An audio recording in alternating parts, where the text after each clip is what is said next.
Hello, sisters, brothers. My name is Dawn Del Vecchio, and in this video, I'm going to talk about suicide in the Lightworker community. Recently, a rising star in what we could call the Lightworker community, the greater community of people helping people to awaken and to experience spiritual liberation. Recently, one rising star committed suicide. Probably not the first, probably not the last. What happened? Well, we can speculate and we can look at this person's background and troubles, etc. And all of that has some relevance. There was some apparent addiction going on.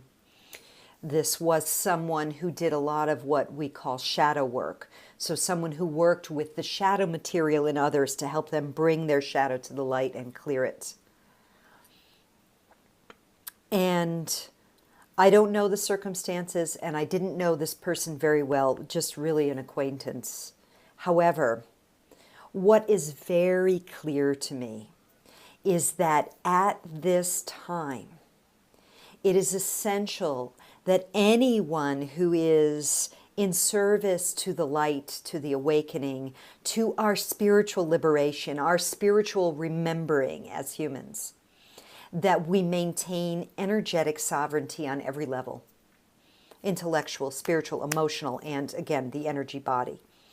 And when we allow addiction, fear, and other people's energy to fill us up because we are not maintaining energetic boundaries, it becomes very easy to get really literally clogged up with shadow material, with negative energies, and possibly with entities, implants, or attachments that have nothing at all to do with us, our intention, our soul, or the higher frequencies we are intending to maintain on the planet.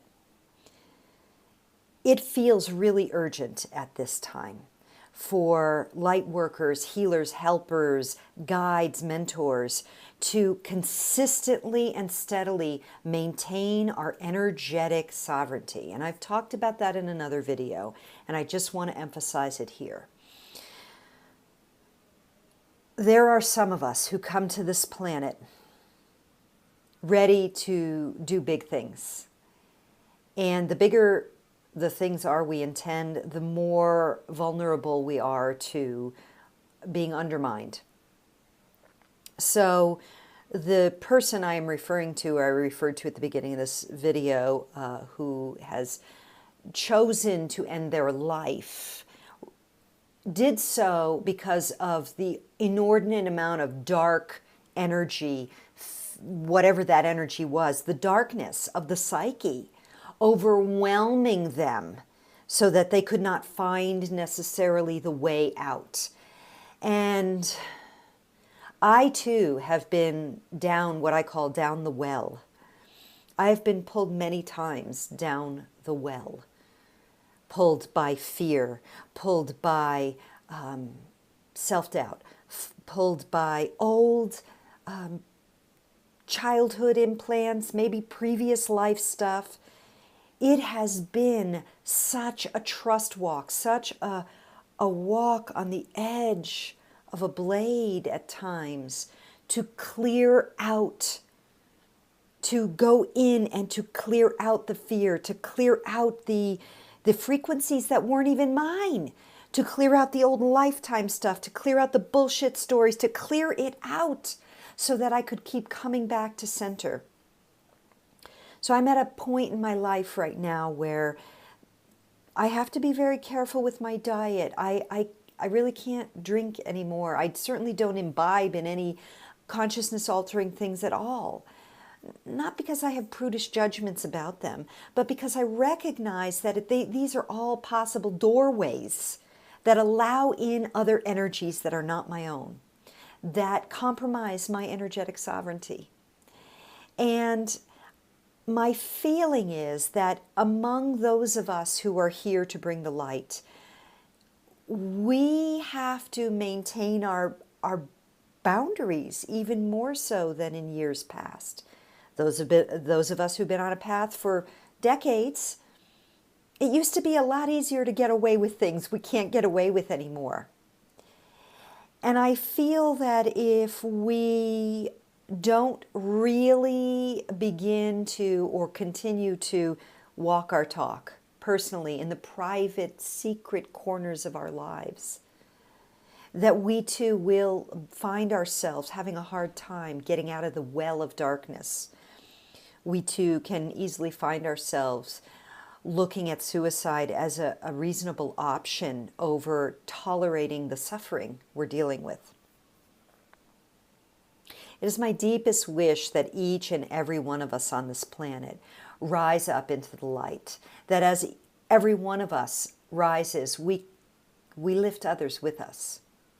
And it is my deepest wish that all those awakening to be leaders, helpers, healers, teachers, light workers, never have to face the darkness that would call us to consider suicide as an option.